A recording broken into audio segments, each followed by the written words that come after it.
Halo teman-teman mahasiswa, ini video pembelajaran yang akan menjelaskan produksi di dalam komunikasi massa.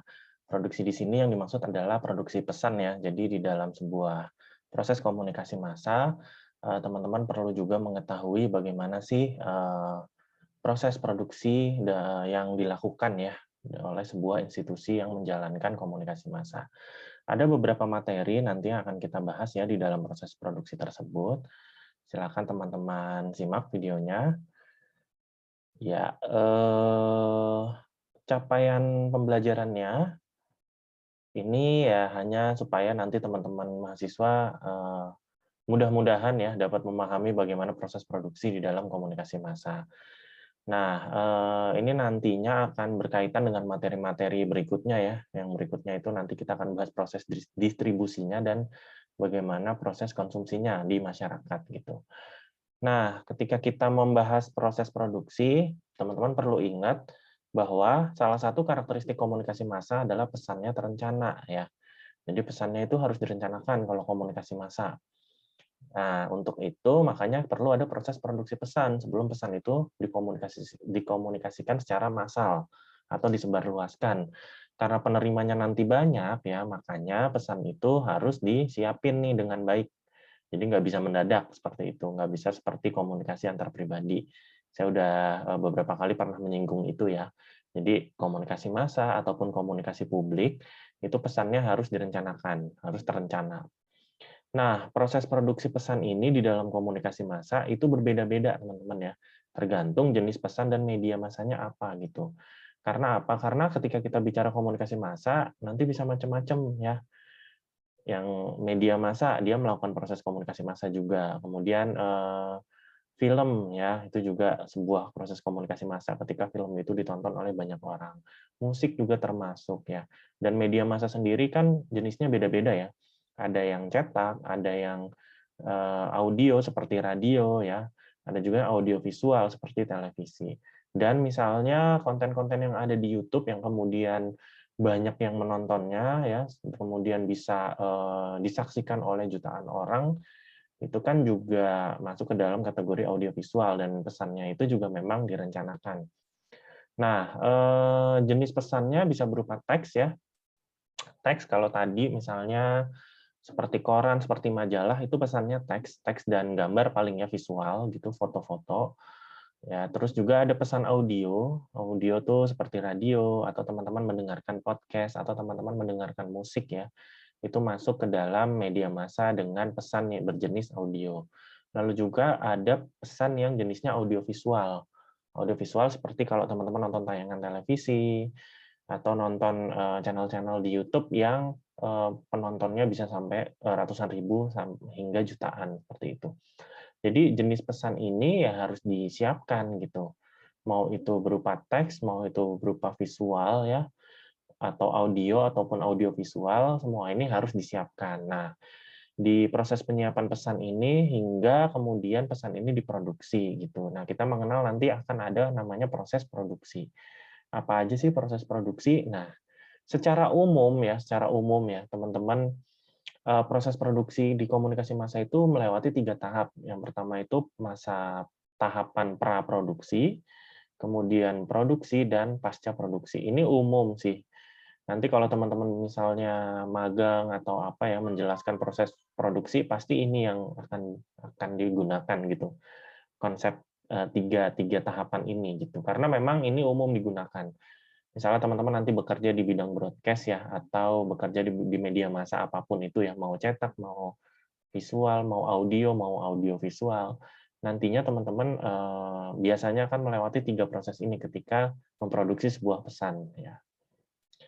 Nah, kita mulai dari penjelasan tahap praproduksi. Di tahap ini adalah tahap penyiapan sederhananya. Kita mempersiapkan segala sesuatu yang ingin kita produksi. Pesan apa yang mau kita produksi. Yang paling pertama tentu saja penyusunan ide. Ya. Ide apa atau konsep seperti apa, jenis pesan seperti apa yang akan kita tampilkan atau mau kita sampaikan. Nah, itu kan harus melalui apa ya istilahnya kalau di media massa nanti ada brainstorming ya. Kita nanti kalau di media massa ada namanya rapat redaksi. Jadi kita menentukan nih, Ya, yang mau kita sampaikan apa nih ke publik? Ya, isunya apa aja, beritanya apa aja gitu. Jadi penyusunan ide ini biasanya memang awal banget ya. Misalnya kita mau bikin film, mau bikin musik, mau bikin konten di YouTube, semua kan dimulai dari penyusunan ide dulu gitu. Apa sih yang mau kita sampaikan? Konsepnya seperti apa? Nah, kemudian untuk mendukung itu biasanya dilakukan juga riset produksi ya. Riset produksi itu bisa dilakukan secara kecil-kecilan aja gitu. Misalnya kita untuk tahu nih penentuan dan identifikasi halayak. Kira-kira nanti pesan ini akan ditonton oleh siapa? Akan dibaca oleh siapa ya. Kita perlu tahu gitu. Sehingga apa? Sehingga ya pesan yang kita buat nantinya harus sesuai dong sama halayak yang akan kita tuju gitu. Dan juga jenis kontennya juga penting ya, kontennya mau kayak apa nih? Kita mau bikin model podcast kah, atau model apa, misalnya di TV, jenis beritanya mau seperti apa nih ya, gitu, yang akan kita tampilkan secara live yang apa, kayak gitu. Jadi semuanya itu perlu disusun idenya, kemudian kita melakukan riset gitu. Supaya apa? Supaya sesuai, gitu. Nah, setelah itu baru kita ada, pembuatan naskah atau skrip atau skenario. Jadi tergantung lagi nih, jenis pesannya apa yang mau kita sampaikan, medianya apa. Nah, naskah atau skrip skenarionya ini juga nanti tergantung. Kalau film udah jelas ya ada skripnya. Nah, kalau kayak berita-berita di TV yang biasanya teman-teman suka tonton ya, misalnya berita, si pembawa beritanya, presenternya itu kan sebetulnya dia hanya membacakan aja, udah ada skenario. Dan skenario, bukan skenario ya, skrip lah istilahnya ya. Skrip atau naskahnya itu ya sudah dibuat duluan gitu. Jadi ada berita nanti udah dibuat juga per segmen. Yang pertama dia berita apa, kedua apa, ketiga apa. Nah, per segmen itu nanti udah ditulis tuh naskahnya. Jadi sebenarnya presenter itu tinggal bacain aja di prompter seperti itu. Nah, untuk menyusun ini dia masuknya di tahap praproduksi ya, menyiapkan, kita menentukan berita apa dulu yang mau kita sampaikan, terus seperti apa naskahnya gitu. Jadi rata-rata sih ketika kita bicara praproduksi ya pasti ada penyiapan naskah atau skrip atau skenario, tergantung medianya tadi gitu. Kalau kita mau membuat sebuah buku ya kita biasanya bikin draftnya dulu, bukunya tentang apa ya, kita tulis dulu gitu. Atau kita mau bikin iklan, biasanya ada storyboard ya, gambar dulu ya supaya orang ada kelihatan gitu, kebayang visualnya gitu. Nah, itu semua adalah jenis-jenis naskah yang disiapkan di dalam tahap praproduksi. Di samping itu juga ada penyiapan materi atau bahan-bahan produksi lain yang mendukung ya. Ini penting juga. Misalnya ya kalau kita mau bikin pesan audiovisual ya kita harus punya tuh alat-alat seperti kamera dan segala macam yang mendukung itu gitu. Kalau kita mau bikin konten di YouTube ya kita perlu udah mempersiapkan juga semuanya dengan baik seperti itu. Jadi semua itu ada di tahap praproduksi. Selain naskah juga alat-alatnya, instrumennya juga penting ya. Bahan-bahan apa nih yang kita perlukan lagi yang lain selain naskah tadi gitu. Untuk apa ya? Untuk memulai merealisasikan ide yang udah kita tentukan di awal. Nah, ini di tahap praproduksi kurang lebih seperti itu ya, teman-teman ya. Nah, kita kemudian masuk di tahap produksi. Kalau di tahap produksi ya, tahap produksi ini ya kita sudah mulai memproduksi pesannya gitu. Misalnya kalau di berita ya, tayangan berita kita udah mulai ngumpulin dan meliput berita. Terus kalau di produksi broadcast biasanya ada istilah live atau tapping. Jadi kita perlu tahu juga kalau live persiapannya tadi beda sama tapping misalnya. Kalau tapping kita rekam, kita tayanginnya nanti. Kalau live kita saat itu juga kita tayangin secara langsung live. Nah, ini persiapannya beda. Itu dia masuk ke dalam proses produksi ya, produksinya mau live atau tapping. Kalau visual biasanya ya kita membuat desain, layout ya.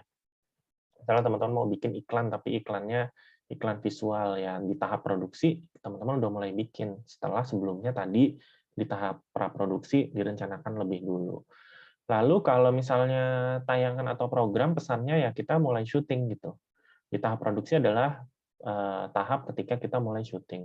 Bisa itu syuting film, iklan, dan berbagai jenis konten lainnya. Misalnya mau bikin konsep podcast gitu ya, ya kita udah mulai syuting, udah siap gitu. Lalu ya syuting itu juga berkaitan dengan recording kalau di audio. Ya, di audio misalnya kita mau bikin podcast, ya kita record, udah mulai, terus radio juga biasanya seperti itu ya, proses produksi radio ya. Kalau radio misalnya itu live, penyiarnya live ya berarti live gitu. Tapi ada juga kayak iklan, kayak apa itu yang sifatnya tapping. Musik ya mulai direkord ketika produksi. Jadi kalau di praproduksi kita menyiapkan semuanya, naskah, lirik, segala macam, syairnya gitu, kalau musik diproduksi ya kita udah mulai merekamnya, seperti itu. Kalau buku, ya kita udah mulai menulis naskah buku itu, setelah tadi di praproduksi kita siapkan. Intinya sih produksi ketika kita sudah mulai gitu membuat pesannya. Kalau tadi di praproduksi kita nyiapin ya semuanya, menyusun ide, melakukan riset dulu, dan sebagainya. Nah, di produksi kita udah mulai produksi, gitu. Ya recording, ya udah mulai syuting, dan sebagainya. Kalau buku, kita udah mulai nulis buku, dan sebagainya. Kalau berita, kita udah mulai ngumpulin dan meliput berita. Produksi itu aja sih ya, teman-teman ya. Ya, teman-teman nanti akan menjalani proses ini, misalnya nanti ketika magang atau kerja. Akan lebih tahu lah, gitu. Nah, ini juga tahap terakhir nggak kalah penting namanya pasca produksi. Ini juga penting ya, karena apa? Ini yang menentukan nanti hasil akhirnya seperti apa ya. Nanti hasil produksinya supaya lebih bagus gitu. Nah, juga penentuannya di pasca produksi ini. Di pasca produksi ini kita melakukan editing. Ya, kalau audiovisual ya kita edit ya, kita perbagus lagi videonya, tayangannya seperti itu. Kemudian ada juga penyuntingan. Kalau kita misalnya nulis berita ya, misalnya teman-teman wartawan, kemudian udah ditulis beritanya, biasanya diedit lagi kan sama editornya. Nah, itulah proses penyuntingan. Penyuntingan ini lebih lekat dengan teksnya. Artinya apa? Ngedit teks gitu. Ada juga penyuntingan misalnya gambar juga bisa gitu. Misalnya teman-teman udah bikin apa visual ya, entah itu iklan atau berita, kemudian diedit lagi seperti itu. Nah, kemudian juga perlu evaluasi ya. Jadi selain ngedit dan menyunting juga perlu juga evaluasi, kasih masukan kira-kira apa nih kurangnya supaya nanti next produksi berikutnya bisa lebih baik gitu. Dan juga ada di tahap ini ada pengayaan materi. Misalnya kita mau nambahin materi-materi apa gitu, misalnya ditambah materi apa, hasil riset atau apa gitu supaya apa yang udah kita produksi makin lebih bagus lagi gitu. Seperti itu. Jadi di tahap pasca produksi ini, dia nggak kalah penting karena di tahap inilah nantinya hasil akhirnya itu ditentukan. Ya, bisa jadi dia bisa lebih bagus dari produksi gitu. Karena apa ya? Karena tadi udah ditambah-tambahin misalnya informasi atau materi apa lagi selain yang hanya diproduksi seperti itu. Jadi ini juga penting, editing, penyuntingan, evaluasi, pengayaan materi. Nah, tiga-tiganya tuh penting sih intinya ya, teman-teman ya. Jadi baik di pra kita nyiapin segala sesuatunya, kemudian di produksi kita juga nyiapin atau memproduksinya dengan baik ya, dengan sesuai dengan rencana yang sudah kita buat, dan di tahap akhir pasca produksi kita melakukan editing dan ya mengemasnya lah istilahnya, mengemasnya supaya jadi konten yang lebih baik. Nah, kesimpulannya, dalam komunikasi massa, pesan yang ingin disampaikan harus direncanakan dengan baik, ya, karena pesannya terencana. Lalu proses produksi adalah hal penting yang perlu diperhatikan ya. Jadi kalau kita ingin melakukan proses komunikasi massa, kita perlu memperhatikan nih proses produksi pesannya seperti apa. Nah, proses produksi dalam secara umum ya, dalam konsep meliputi 3 tahap, yaitu praproduksi, produksi, dan pasca produksi. Ketiga proses tersebut semuanya penting ya teman-teman ya, agar apa pesan yang tersampaikan dapat tersampaikan dengan baik dan sesuai dengan apa yang menjadi tujuan. Itu aja ya teman-teman ya, untuk membahas produksi dalam komunikasi massa. Intinya adalah ya kita tidak bisa serta-merta membuat pesan secara mendadak ya kalau dalam proses komunikasi massa. Ini terlihat sederhana, tapi sebetulnya kalau teman-teman melaksanakan ini sangat rumit sebetulnya ya proses produksi. Kayak kemarin misalnya ketika eh, teman-teman di TVOP menyiapkan acara untuk wisuda PKKMB, itu kan membutuhkan waktu berhari-hari juga. Untuk praproduksinya harus disiapin, kita harus nyiapin materinya apa kira-kira seperti itu ya, supaya acaranya menarik. Kemudian pada saat produksi itu juga memakan waktu ya, juga ya lumayan sibuk ya, seperti itu. Dan juga di tahap akhir pasca produksi juga ya lumayan sibuk juga. Jadi sebenarnya 3 tahapan ini tuh nggak mudah juga sebetulnya, tapi secara konsep kurang lebih kayak gini. Nah, nanti pada prakteknya ya akan mendapatkan situasi yang lumayan kompleks ya, yang nanti harus kita perhatikan gitu, baik di praproduksi, produksi, ataupun pasca produksi gitu. Kurang lebih seperti itu ya teman-teman ya penjelasannya, itu aja ya materinya. Terima kasih atas perhatiannya, sampai jumpa lagi.